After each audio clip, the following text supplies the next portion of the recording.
Merci à toutes et à tous pour votre présence et merci à nos panélistes de nous avoir rejoints aujourd'hui. Je vais présenter Legal Hackers rapidement. Donc, Legal Hackers est un mouvement américain et international avec un statut d'association, ce qu'on appelle un US non-profit, présent dans 168 villes dans le monde, sur 6 continents. Il regroupe plus de 30 000 membres, tous bénévoles.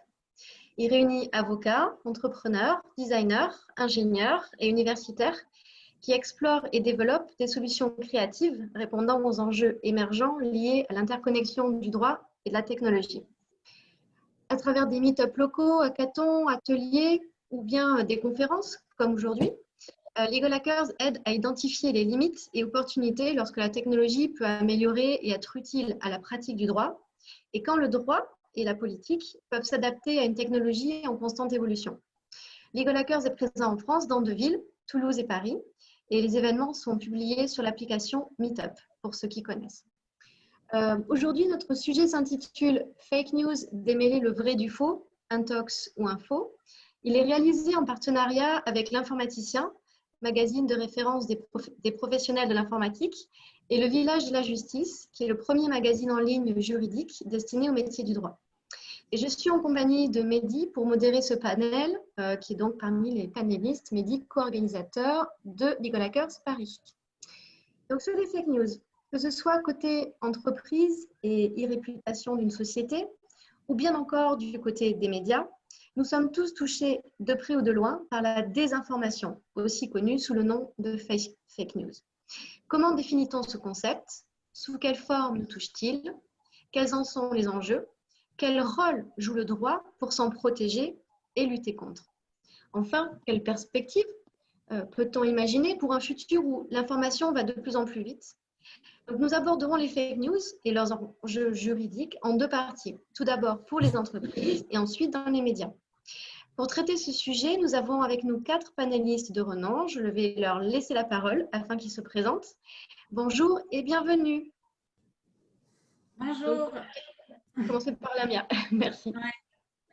Bonjour à tous. Et tout d'abord, je souhaite remercier toute l'équipe de Legal Hackers et particulièrement Bérangère de m'avoir confié à cette conférence à laquelle je suis très heureuse de participer.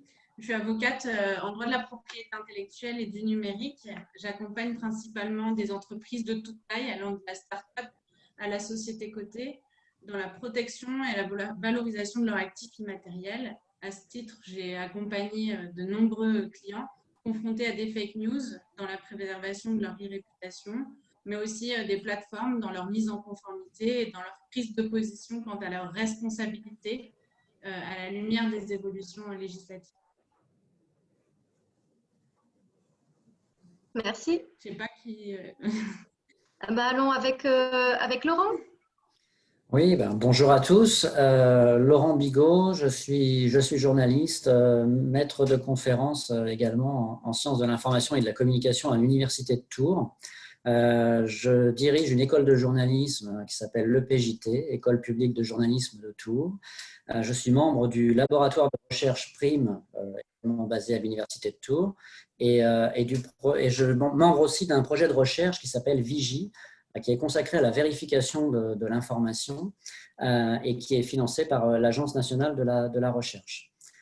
Par ailleurs, je suis évaluateur de l'IFCN, l'International Fact-Checking Network, qui est le réseau donc, international des fact-checkers et qui évalue les médias qui souhaitent entrer en conformité avec son code de principe, qui est un code, une sorte de code de déontologie et de méthode pour les médias fact-checkers. Merci. Grégoire, bienvenue. Merci. Merci Bérangère, merci beaucoup pour l'invitation. Donc, je m'appelle Grégoire Lemarchand. Comme Laurent, je suis journaliste. Je suis rédacteur en chef investigation numérique à l'agence France Presse à l'AFP à Paris. L'investigation numérique, c'est plus connu sous le nom de fact-checking aussi. À l'AFP, le fact-checking, c'est une priorité éditoriale. C'est aujourd'hui plus de 90 journalistes répartis à travers le monde. Vous connaissez peut-être le site de fact-checking de l'AFP en français qui s'appelle Factuel.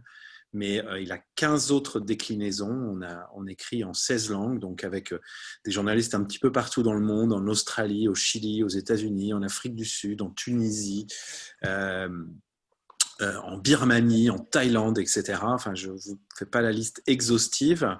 Voilà, donc c'est aujourd'hui un des plus grands réseaux, si ce n'est le plus grand réseau mondial de fact-checking, de debunking et de vérification de l'info. Voilà, et puis pour vous dire aussi que, comme Laurent, je suis enseignant à l'école de journalisme de Sciences Po à Paris. Merci Grégoire. Cyprien, bienvenue. Bonjour à tous, merci Bérangère et les Galackers pour l'invitation. Donc, Cyprien Vera, je travaille au sein de la startup KeyX, qui est une startup issue de la recherche française. Et donc, nous avons développé et breveté une technologie qui permet de garantir l'intégrité, la source et la preuve pour tout type d'information. Donc, nous, on vient se placer plutôt au niveau de la certification de l'origine des informations. Et donc, ça peut être tout type de format de fichier, des photographies, des vidéos, des pages HTML, du son, pour que chacun puisse vérifier qu'une information n'a pas été modifiée, en connaître l'auteur et la date. Merci bien. Voilà, le petit tour de table terminé et ce qu'on s'était dit tous ensemble en préparant le sujet, c'est qu'on allait démarrer par essayer de définir ce qu'étaient les fake news. C'était important en tout cas de commencer par les bases et Laurent s'était proposé de démarrer l'échange là-dessus, donc je laisse la parole à Laurent. Oui, pour quelques éléments de recontextualisation, on va dire. Effectivement, ce terme fake news, il fait partie des termes qui ont besoin d'être précisés, notamment parce que chaque mot a un sens et derrière ce terme de fake, il y a l'idée de fabrication d'une fausse information, potentiellement pour nuire à quelqu'un, en tout cas dans une intentionnalité particulière. Et donc, ce terme de fake news renvoie à ce qu'on appelle la désinformation. Ce sont les informations créées ou colportées pour nuire à quelqu'un, à une société, à un individu, etc. Et puis, à côté de ça, il y a ce qu'on pourrait appeler des false news, en fait, des fausses informations qui, elles, concourent à un autre phénomène qui n'est pas la désinformation, mais la mésinformation. Et là, ça renvoie au manque de vigilance, au manque de méthode à un endroit dans la chaîne de diffusion de l'information ou de réception de l'information. Donc, je pense que c'est important de distinguer ces deux phénomènes parce qu'il y a 1000 raisons en fait, pour lesquelles des gens partagent des informations fausses ou diffusent des informations fausses et elles sont parfois intentionnelles et parfois elles ne le sont pas du tout.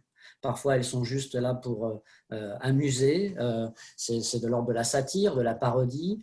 Parfois, elles sont réellement manipulées avec l'objectif d'atteindre une société ou son cours en bourse, par exemple, sur des objectifs économiques, ou nuire à une personne pour la dénigrer ou porter atteinte à sa réputation, par exemple. Voilà. Donc, je pense que ce sont des phénomènes qui se complètent, qui sont tout à fait aussi présents l'un que l'autre dans les réseaux, sur les réseaux et sur Internet notamment, mais qui ne sont pas non plus, et ça je pense que c'est important de terminer aussi là-dessus, ce petit moment de définition, qui ne sont pas des phénomènes nouveaux. Ça, il faut bien le penser à le redire. Ils préexistaient bien avant Internet. Ils ont été de tout temps. Ils ont accompagné aussi ce qui est la presse et ce qui est de l'ordre de la circulation de l'information plus généralement. Donc, il y a aussi une petite méfiance à avoir pour ne pas non plus simplement accuser les réseaux sociaux d'être la cause de ce genre de problème. Tout à fait. Et donc, on peut peut-être donner un exemple de fake news côté entreprise. Par exemple, Cyprien, je crois, avait un exemple à l'époque. Oui, alors je vais pouvoir vous parler du cas Vinci. Ce qu'il faut savoir, c'est qu'il y a différents types de manipulations. Des fois, donc, comme l'a dit Laurent, on va voir des falsifications de communiqués de presse. Des fois, on va avoir des piratages de systèmes d'information, que ce soit au niveau entreprise, voire même au niveau des autorités de marché. Et puis, sinon, la création de sites Internet ou des piratages de réseaux sociaux, comme on a eu le cas très récemment sur Twitter. Un des cas les plus marquants, c'est le cas Vinci, donc, qui s'est déroulé en novembre 2016. Et donc, suite à la reprise par l'agence Bloomberg d'un faux communiqué qui annonçait le licenciement du directeur financier de Vinci et une manipulation dans les comptes, on a eu une chute d'environ 19% du cours de bourse de l'action Vinci. Donc, ça représente à peu près 7 milliards d'euros sur l'instant. Il y a ensuite eu un nouveau faux communiqué qui a été envoyé avant que Vinci vienne apporter la précision justement de cette attaque. Donc, les cours est quand même remonté. En fin de séance, on arrivait à moins 4%. Mais on voit que ça a eu des impacts dramatiques pour l'entreprise, que ce soit financière, mais aussi en termes de marque, de réputation et de déstabilisation. Et donc, on voit que tout ça a été assez facile. Il a fallu pour l'attaquant fabriquer un faux communiqué de presse. Donc ici, dans le communiqué, le nom du responsable presse était le bon, sauf que le numéro de portable qui était affiché était donc celui du hacker. Le site web également était un faux, donc on était sur vinci.group au lieu de vinci.com. Et donc, on voit qu'avec une centaine d'euros, il suffit d'acheter un numéro de téléphone portable, d'héberger un site web et de le créer.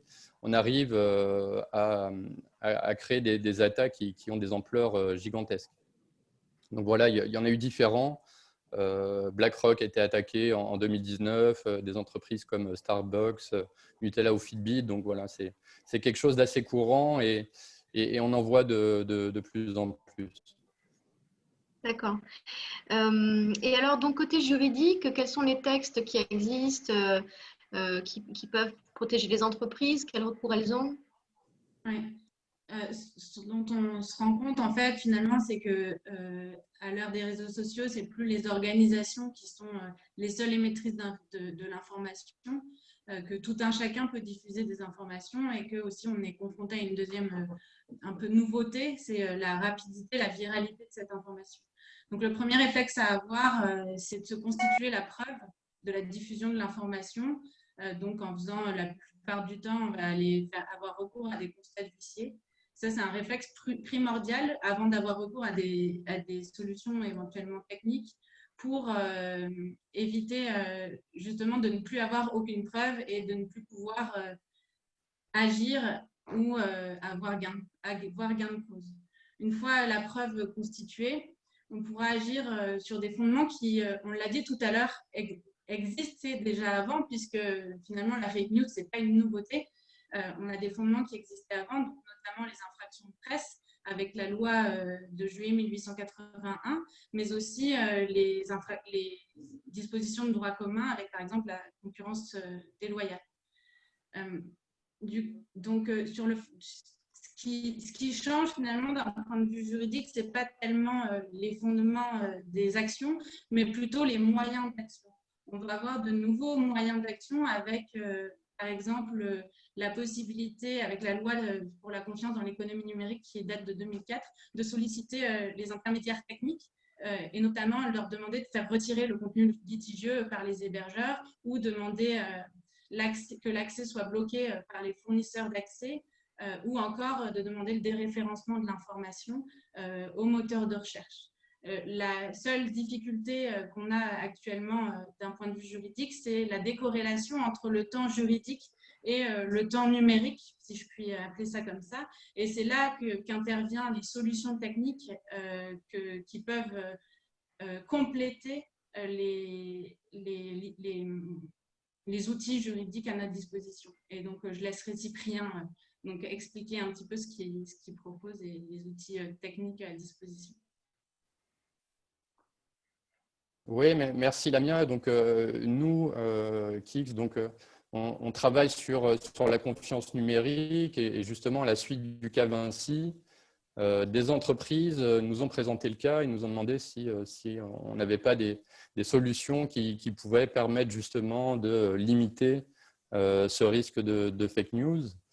Donc, on commercialise aujourd'hui une solution que l'on vend en direct à des sociétés ou à des partenaires de newsroom, par exemple ePressPack.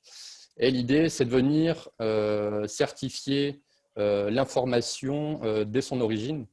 Donc, on se rend compte que sur le corporate, c'est un peu différent des fake news médias. Car là, on est vraiment sur l'instantanéité de l'information et donc tout va très vite, on a une course à la primeur de l'information et donc il faut pouvoir vérifier l'information facilement et aujourd'hui c'est très compliqué. Donc nous, ce qu'on propose, c'est certifier leur communiqué de presse. On insiste également sur le fait de synchroniser les diffusions d'informations. C'est ce qui pêche un peu aujourd'hui, c'est qu'une information va partir par un communiqué de presse et que les informations via les réseaux sociaux ne vont pas être totalement synchronisées. Et puis, enfin, avoir des moyens de vérification qui soient différents de la source d'émission. Aujourd'hui, il n'y a pas de standard qui existe. Mais voilà, on travaille vraiment là-dessus. Donc, c'est totalement différent du fact-checking où on est plutôt en fin de chaîne. Nous, l'idée de la solution, c'est de vraiment proposer des outils, permettre ensuite de faire de vérification. On y reviendra peut-être, mais c'est vrai que ça va très vite. On est capable de manipuler des vidéos avec une ressemblance qui est déconcertante. Il y a même des choses qui se font bien en appui. Il serait assez dangereux de penser que la technologie peut tout résoudre. Et elle devrait même en aucun cas ne jamais résoudre la totalité et aller sur des systèmes totalement automatisés peut paraître dangereux. Mais voilà, il y a des solutions qui viennent et qui proposent justement un appui à des vérifications qui sont plus humaines. D'accord. Et donc, ceci, on le retrouve sur la partie société, mais on le voit également sur les médias en général et on va pouvoir en parler. C'est vrai que ces notions de deepfake, fake news sur les médias deviennent de plus en plus importantes. Tout à fait, et c'est ce qui nous permet de transiter sur donc, notre deuxième partie, les fake news côté médias cette fois-ci. Et là, je crois que Grégoire peut-être, voulait témoigner là-dessus de cas récents de fake news dans les médias et donc d'exemples concrets en tout cas. Voilà. Merci Bérangère. Moi, je vais prendre un exemple concret, c'est que la séquence qu'on vit depuis le début de l'année et plus particulièrement en France depuis le mois de mars, qui mobilise beaucoup de couverture médias et qui engendre beaucoup de désinformation, évidemment, c'est le Covid-19. Et pour revenir un peu à ce que disait Laurent tout à l'heure en expliquant bien la typologie de la désinformation, c'est qu'on a affaire à tout ça avec le Covid. C'est même une situation exceptionnelle parce que c'est une actualité qui a concerné tous les pays dans le monde. Voilà, c'est quelque chose qui nous touche tous de très près parce qu'il s'agit de la santé, de notre santé, de celle de nos proches, de nos enfants, de nos parents, etc. Et ça a généré, on est dans un mouvement près de stupéfaction, c'est un espèce de scénario hollywoodien, c'est le lockdown, etc. Et donc, ça engendre, chaque moment d'actualité engendre de la désinformation, mais quand vous avez tous ces ingrédients réunis sur le Covid, vous avez énormément de désinformation. Et donc, la difficulté pour nous, journalistes, fact-checkers, c'est de faire le tri dans tout ce qu'il y a. Donc, Laurent a bien expliqué. Est-ce qu'il faut débunker, puisque c'est le terme, tous les canulars? Est-ce qu'il faut se concentrer sur la fausse information la plus dangereuse, celle qui peut avoir de vraies répercussions sur la santé? Nous, en tout cas, c'est ce qu'on a fait à l'AFP. Pour vous nous donner une idée de l'ampleur, À l'AFP, donc je vous dis, on travaille en 16 langues. On a publié plus de 1800 fact-checks sur le Covid depuis le mois de janvier. Donc, c'est considérable. Donc, évidemment, il y a beaucoup de sujets qui se ressemblent, qui sont souvent les mêmes, mais qui à chaque fois sont adaptés à un sujet local. En tout cas, ou à une actualité, un panorama local. Notre force, nous, c'était que effectivement, la désinformation, elle voyage aussi d'un pays à un autre. Elle peut commencer en Asie, venir en Europe, puis aller aux États-Unis, ou commencer aux États-Unis, ainsi de suite. Donc, si elle apparaît d'abord, par exemple, aux États-Unis, on peut faire un travail de vérification et on sera encore plus rapide à y répondre si la fausse information voyage en France ou en Asie ou en Afrique. Ce qui était en plus difficile, c'est qu'on est dans un moment comme ça, je vous disais stupéfaction, dans un moment où les gens ont besoin de réponses et ont besoin de réponses claires et ont besoin d'être rassurés, parce que tous, d'une manière ou d'une autre, on a tous été inquiets depuis l'apparition du virus. C'est que des fact-checkers, on attend, excusez-moi, une réponse claire, un peu comme un coup de tampon, c'est vrai, c'est faux. Et sur le Covid, on peut le dire parfois, sur les infox qui circulent, mais pas tout le temps, parce qu'on est sur des choses mouvantes et les scientifiques, et c'est bien normal, ne peuvent pas donner une réponse tout de suite. Ils ne sont pas toujours d'accord entre eux. Et puis, surtout, on voit bien que des recommandations, au fil des semaines, au fil des mois, par les plus hautes autorités sanitaires, que ce soit en France ou à l'international, ont changé. Évidemment, on pense tous aux masques, au début, qui étaient réservés au personnel soignant et que maintenant que nous devons porter pratiquement tous les jours, tout le temps. Mais c'est aussi ce qu'on a pu dire sur la contagiosité des asymptomatiques ou la contagiosité des enfants. Donc, c'est pas simple. C'est aussi pour nous de prendre le temps et de dire attention, c'est pas tout blanc, c'est pas tout noir, c'est peut-être gris. Et puis, on essaiera d'adapter à chaque fois et d'actualiser tout ce qu'on dit. Donc, c'est un travail, je ne vais pas dire que c'est... Parfois, je vais vous dire franchement, qui est parfois un petit peu désespérant, parce que quand on croit qu'une rumeur est éteinte, elle ressurgit d'une manière ou d'une autre, d'une façon ou d'une autre. Donc, parfois, c'est un peu dur. Donc, on essaie à chaque fois d'y répondre au plus vite. Voilà, on a eu affaire aussi à de nouvelles façons de désinformer. Et en tout cas, moi, juste pour terminer, pour pas être trop long, parce que je pourrais en parler toute la soirée, évidemment. Ce qui est intéressant aussi, c'est qu'on a tendance à penser, chacun a tendance à penser qu'il n'est pas victime de la désinformation. C'est toujours les autres, en fait, qui gobent la désinformation, c'est jamais nous. Et là, on se rend compte que sur le Covid, je suis à peu près sûr que tout le monde a reçu sur son WhatsApp, sur son Telegram, des messages bienveillants du cousin, de l'oncle, du père, de la tante, du grand frère, disant de sources très sûres, la cousine de mon beau-frère travaille à l'hôpital et elle sait qu'il faut faire ci ou faire ça avec les masques, etc.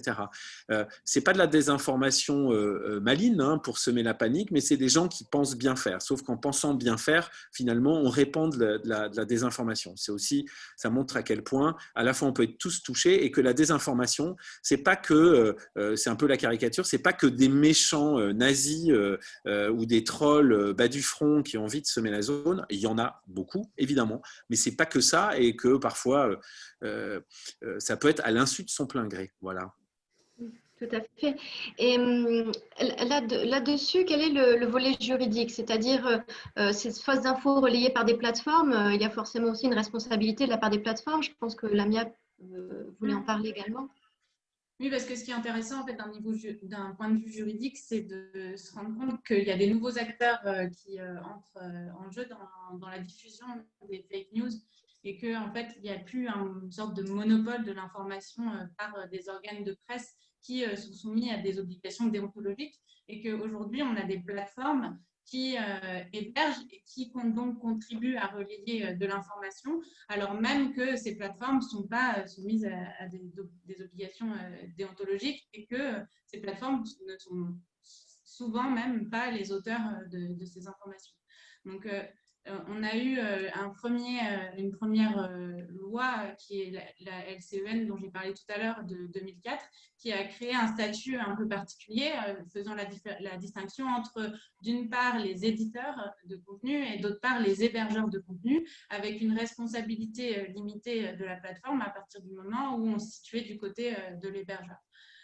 C'est dans ce contexte-là qu'a été est entrée en vigueur en 2018 la loi relative à la lutte contre la manipulation de l'information et qui est venue renforcer les obligations des plateformes numériques qui ont plus de 5 millions de visiteurs uniques par mois. Donc, autant dire que ça touche particulièrement Facebook, Google, Twitter et j'en passe, qui instaurent des obligations d'information et de transparence qui sont renforcées pendant les périodes électorales sur les contenus d'information se rattachant à un débat d'intérêt général. Mais on se rend compte qu'en fait, ces questions, ces fausses informations, elles n'apparaissent pas et elles n'ont pas forcément un impact négatif uniquement en période électorale. On le voit bien avec le Covid actuellement.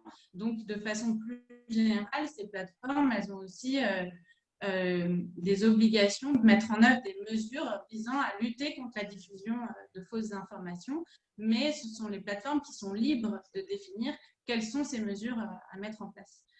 Enfin, la loi elle prévoit aussi ce qu'on appelle le référé fake news, qui permet au ministère public, à tout candidat, à tout parti ou toute personne ayant intérêt à agir, de demander au juge des référés. Donc, le juge des référés, c'est ce qu'on appelle le juge de l'urgence, de statuer sous 48 heures pour prendre des mesures proportionnées et nécessaires pour faire cesser la diffusion de ces informations. Et en fait, l'action, elle sera dirigée non pas envers l'auteur qui est souvent difficilement identifiable de la fake news, mais envers l'hébergeur de ce contenu. Mais il convient de garder à l'esprit un point qui est très important d'un point de vue juridique, c'est que si on a des craintes à nourrir à l'égard de la prolifération des fausses informations, il faut aussi garder un œil sur la préservation de la liberté d'expression et de la presse pour éviter l'engrenage de la censure. C'est dans cette optique qu'en fait le Conseil constitutionnel, qui est le gardien en fait des libertés fondamentales, il est venu préciser, apporter des limitations à ce référé fake news en expliquant qu'il fallait qu'il y ait certaines conditions qui soient regardées pour pouvoir engager ce type d'action.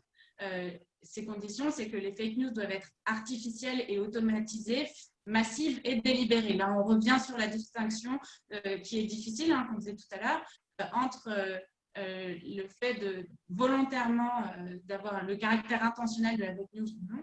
Et de même, il faut que les passages qui soient litigieux ne recouvrent ni les opinions, ni les parodies, ni les inexactitudes partielles ou les simples exagérations, mais qui concernent uniquement des informations dont il est possible de démontrer la fausseté de manière objective.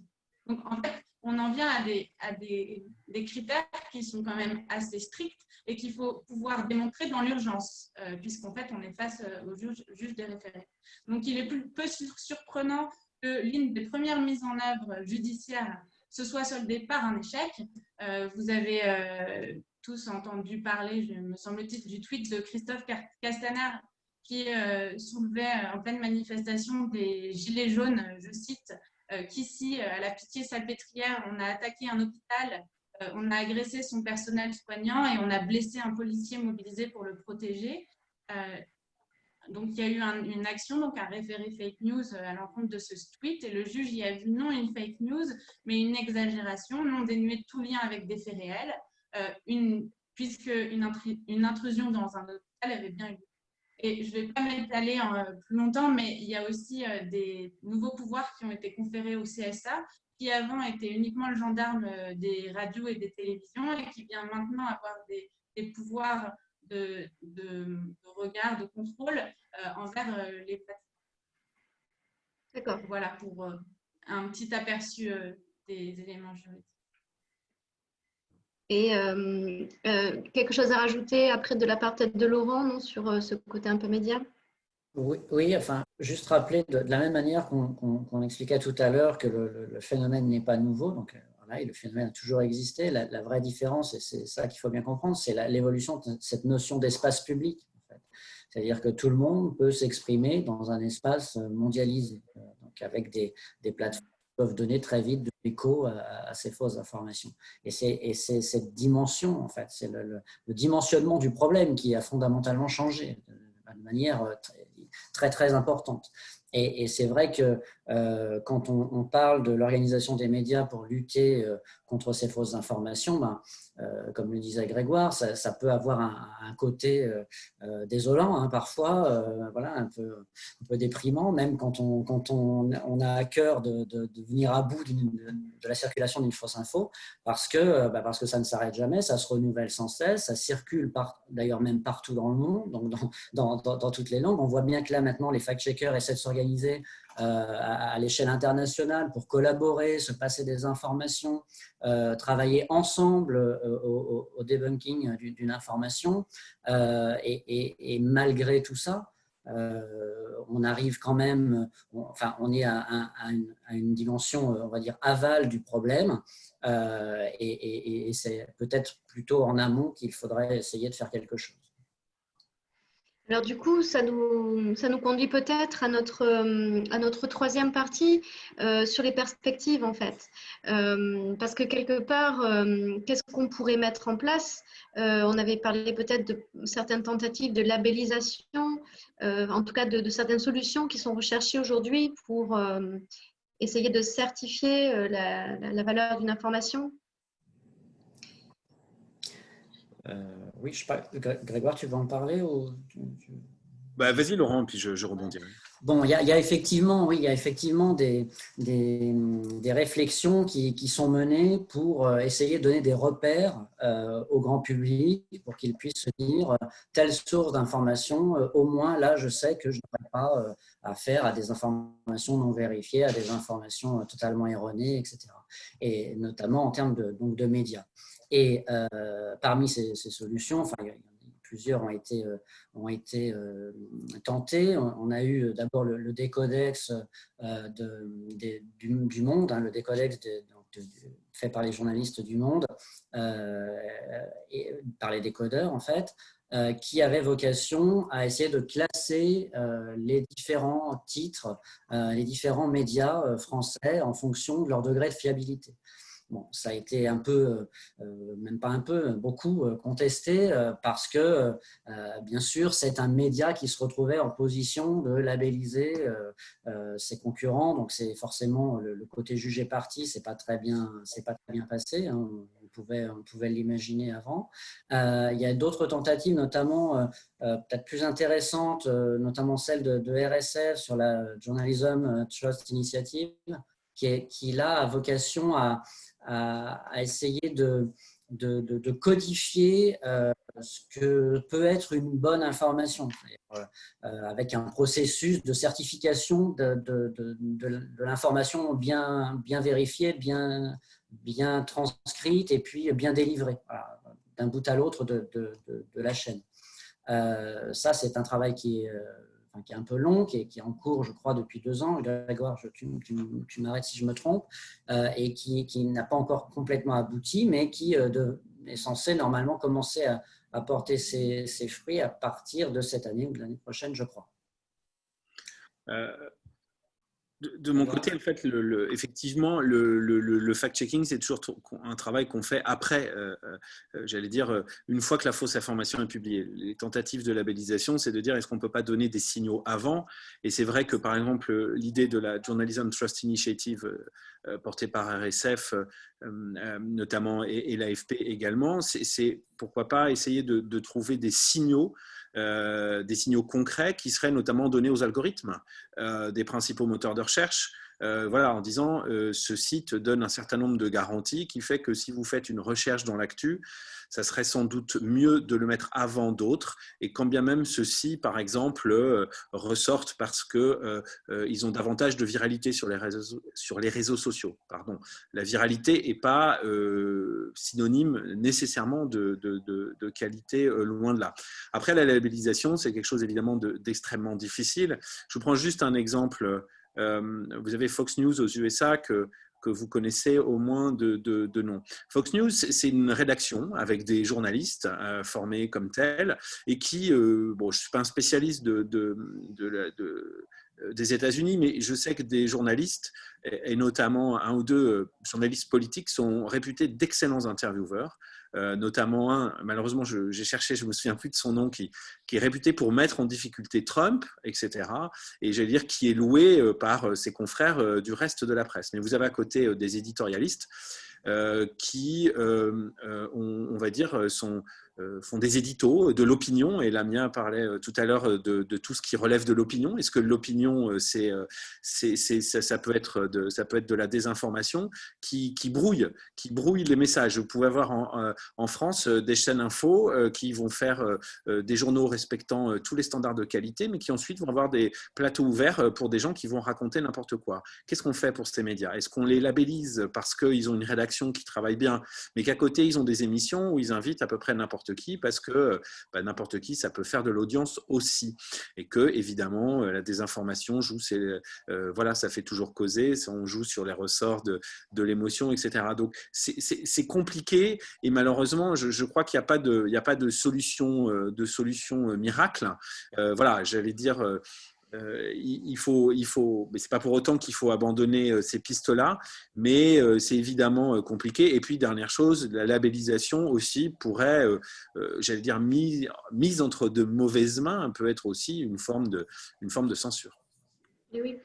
Est-ce qu'une des réponses ne serait pas, Cyprien, du côté de la technologie, c'est-à-dire aujourd'hui, on n'imagine pas comment on pourrait utiliser la technologie pour valider une information et pas forcément certifier un média, mais peut-être l'information en elle-même, ça peut être une piste. Est-ce qu'il y a des discussions par rapport à ça? Vous êtes plus dans la sécurisation d'informations émises par des sociétés, comme des communiqués presse, etc. Mais est-ce que vous entendez des choses là-dessus? Alors, oui, on en entend. Nous, on est plus sur la sécurisation du contenant que du contenu. Ce n'est pas du tout notre métier de venir vérifier le contenu. Par contre, on a la possibilité, avec les outils qu'on propose, de vérifier l'intégrité, la source, la date d'une vidéo ou d'une image. Par exemple, on se rend compte que sur certains cas, on a des images qui n'ont pas été modifiées, qui sont bien correctes, mais qui sont utilisées totalement dans un cas qui n'était pas le cas initial, un petit peu de contexte. Et donc, c'est pour ça que, selon nous, la technologie ne pourra pas tout résoudre. Mais étant donné qu'on est confronté, que ce soit en tant que particulier ou professionnel, à une vitesse et une augmentation de l'information, qu'il faut trouver des moyens de justement faire un premier tri et traiter. Donc, selon moi, la technologie ne pourra pas se passer de l'humain. Il faudra trouver justement un équilibre pour avoir vraiment confiance dans l'information que l'on va consulter, que ce soit sur le contenu, que ce soit sur les sources. Donc voilà, la technologie offre des opportunités, mais n'est pas la panacée. D'accord.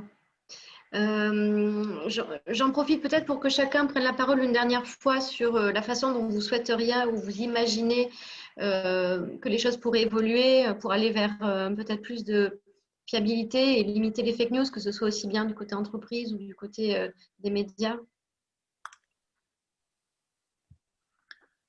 Ouais. Oui.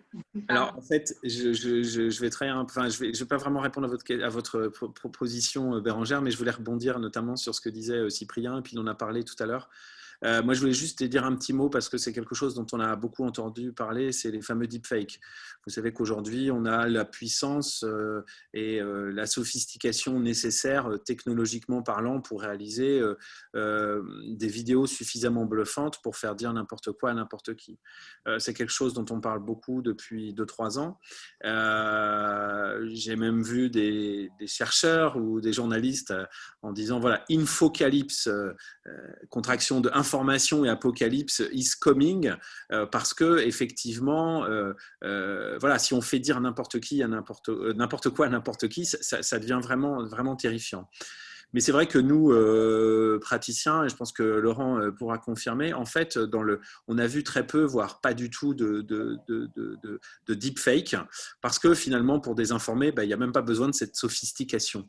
Finalement, vous prenez une vieille photo toute pixelisée, et puis vous changez, vous la détournez de son sens, vous la prenez hors contexte, et vous pouvez faire des milliers de partages, ou si c'est une vidéo, des millions de vues.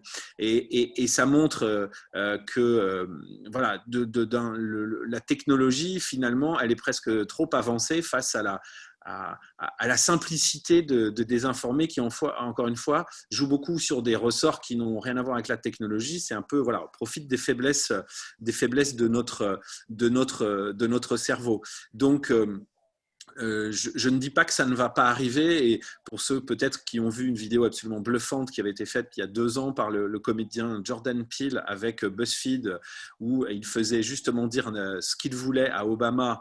Voilà, on a eu peur du pire, mais aujourd'hui, et je vois que dans le quotidien de mon équipe, on est quand même sur des photos qui font 15 kilo-octets quand vous les téléchargez sur votre ordinateur, mais qui peuvent faire des dizaines ou des centaines de milliers de partages parfois, parce qu'ils véhiculent, voilà, et qui sont juste prises hors contexte, etc. Et voilà, souvent, désinformer, ça prend à peu près 2 minutes 30, et nous derrière, on rame parce que c'est un peu plus compliqué de démontrer pourquoi les choses sont fausses ou totalement trompeuses. Voilà. Tout à fait. Donc, du coup, merci pour cette précision sur les deepfakes. Laurent, vous, de votre côté, comment vous souhaiteriez voir évoluer les choses? Qu'est-ce que vous pensez, ce sur quoi il faut se focuser peut-être? Comme le dit Grégoire, c'est extrêmement difficile d'arrêter la circulation de fausses informations qui vont se baser sur à la fois les peurs et les émotions pour être diffusées. Et donc, même avec effectivement des montages très, très grossiers qui peuvent être faits en même pas 5 minutes, juste en changeant peut-être même la légende d'une photo pour l'interpréter autrement, on va pouvoir faire des dégâts colossaux en termes d'information.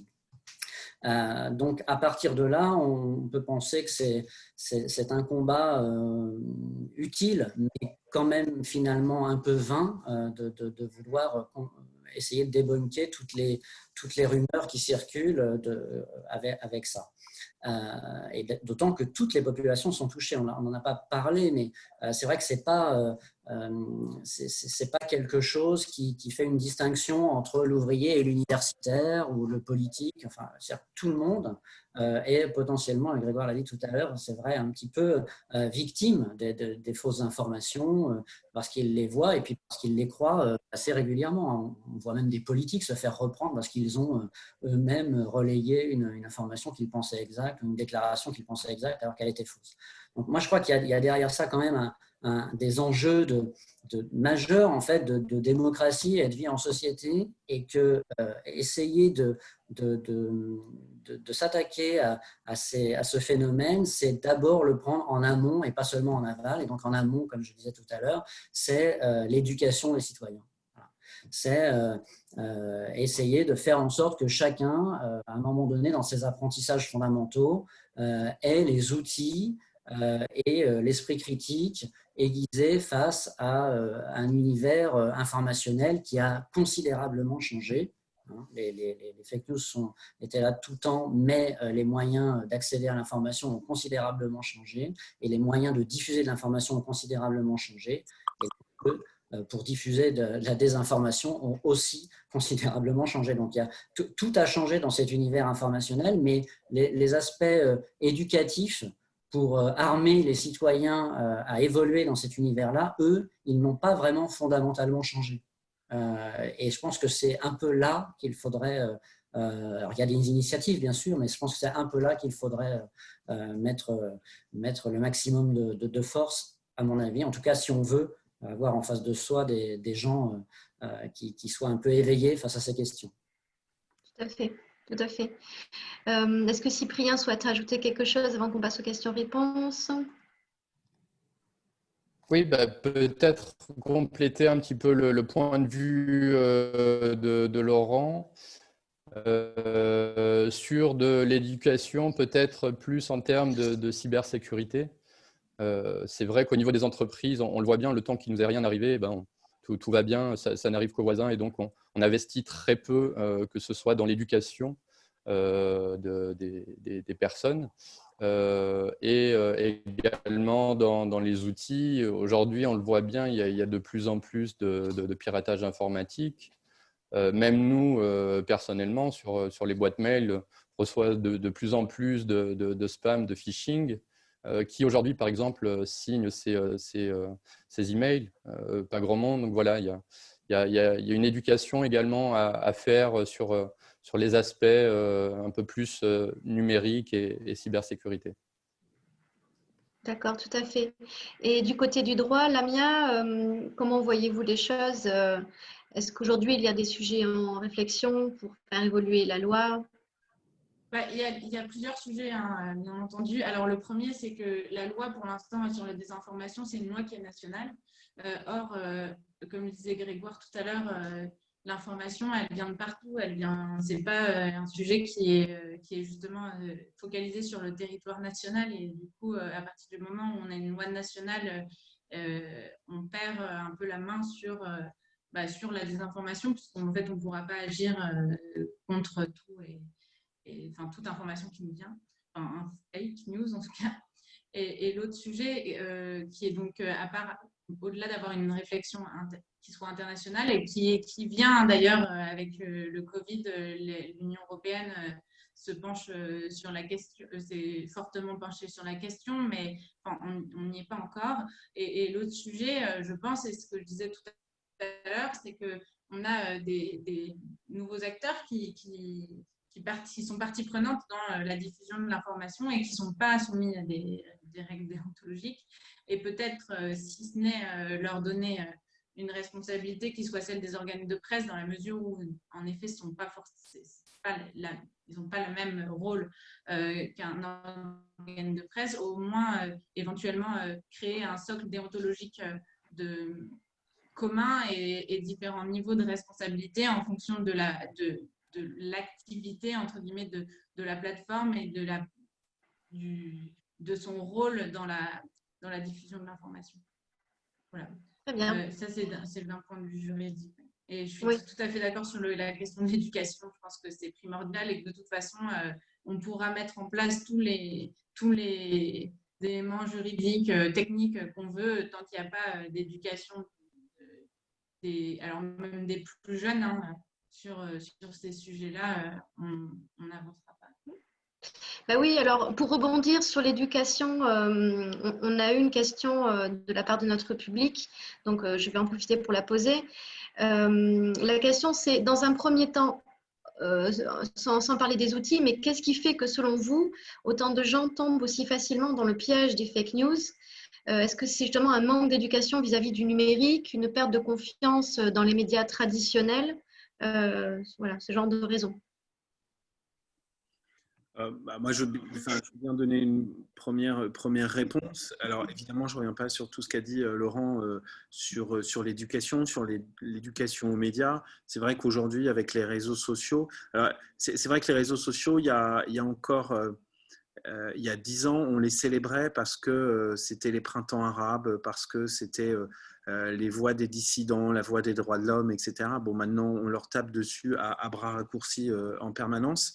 Voilà, faut essayer de... Mais en tout cas, les réseaux sociaux, c'est vrai qu'ils ont donné cette chose, enfin, cette nouveauté incroyable, c'est que chacun est devenu un média finalement, et que aujourd'hui, tout le monde a le droit à la parole. Et ça, je pense que c'est quelque chose de très bien finalement, même si des gens en abusent.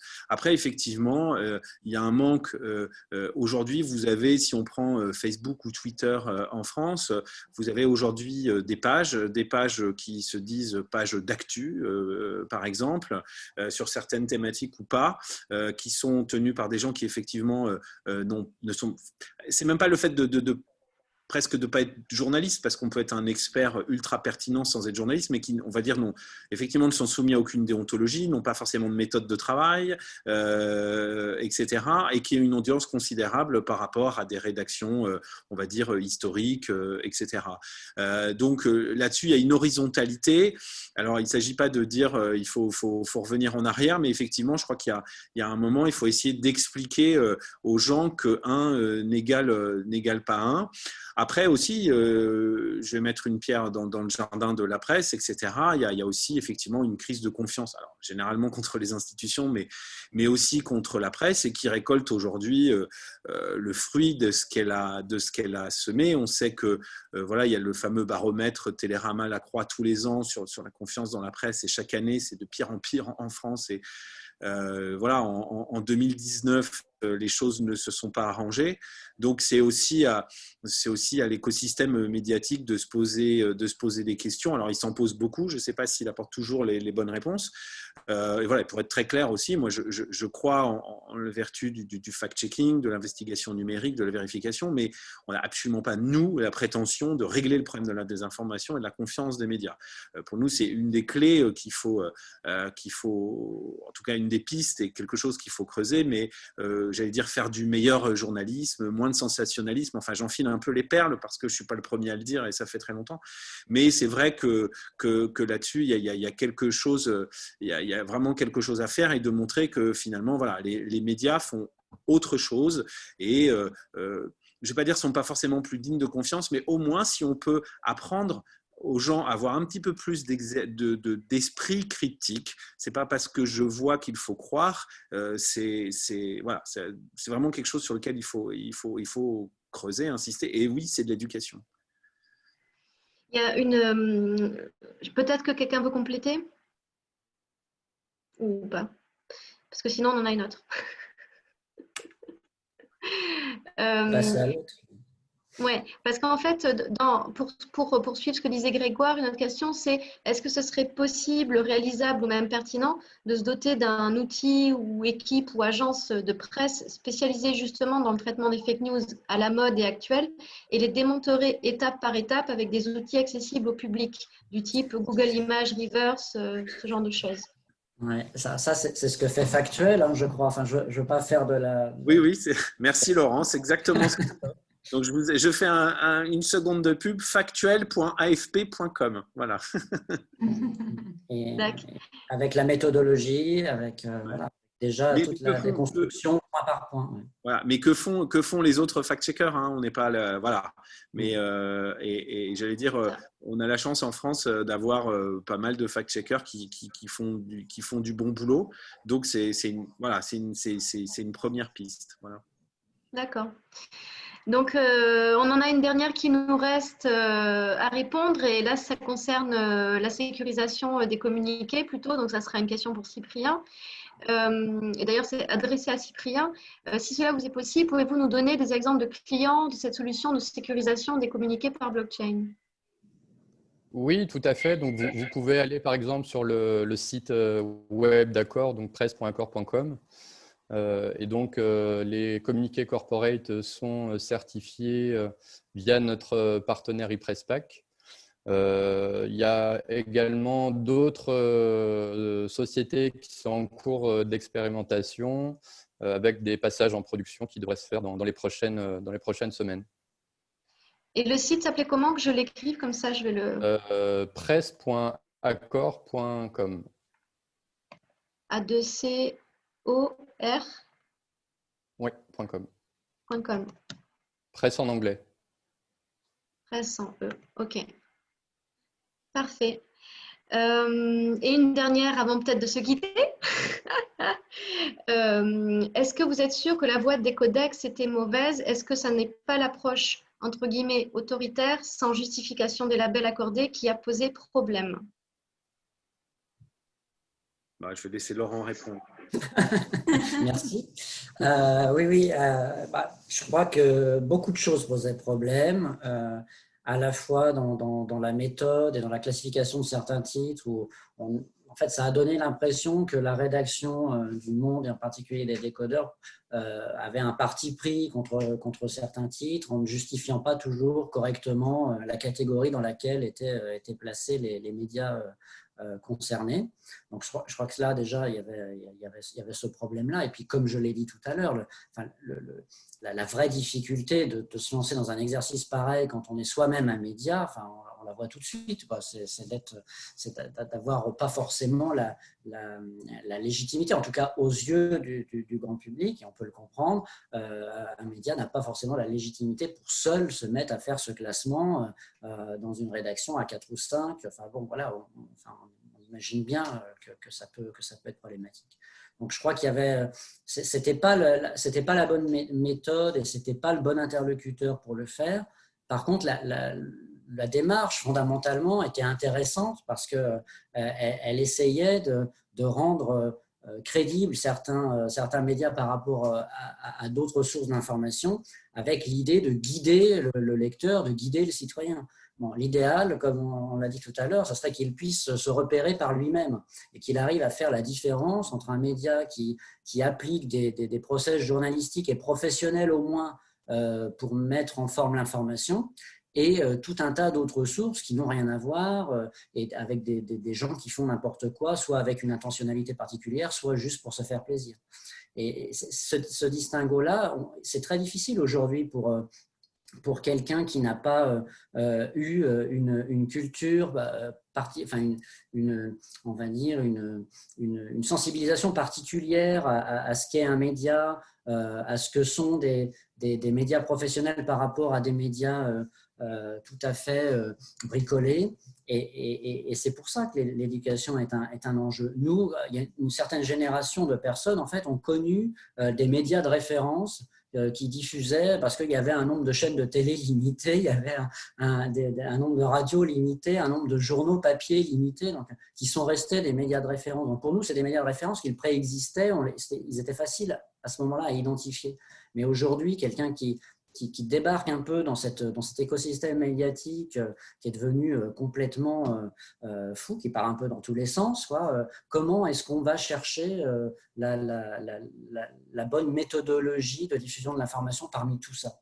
C'est quasiment impossible si on n'y a pas été sensibilisé. Et l'éducation nationale fait un peu ce travail, elle le fait ponctuellement avec des initiatives de certains enseignants. On peut penser au CLEMI qui rassemble toutes ces initiatives et puis qui encourage ces initiatives dans les lycées, les collèges, tout ça. Mais ce sont des initiatives d'enseignants, ce ne sont pas des parties essentielles de l'éducation des citoyens aujourd'hui. Tout à fait. Bah, écoutez, je pense qu'on peut clôturer là-dessus. Merci Laurent. Merci pour l'invitation. Avec grand plaisir en tout cas, et merci à notre e-public de ce jour, à nos panélistes et puis nos partenaires, donc l'informaticien Village de la Justice. Nous vous donnons rendez-vous pour un prochain panel sur les nouvelles mobilités urbaines, cette fois-ci, ça sera en octobre. Et je vous dis à tous à très bientôt. Merci beaucoup.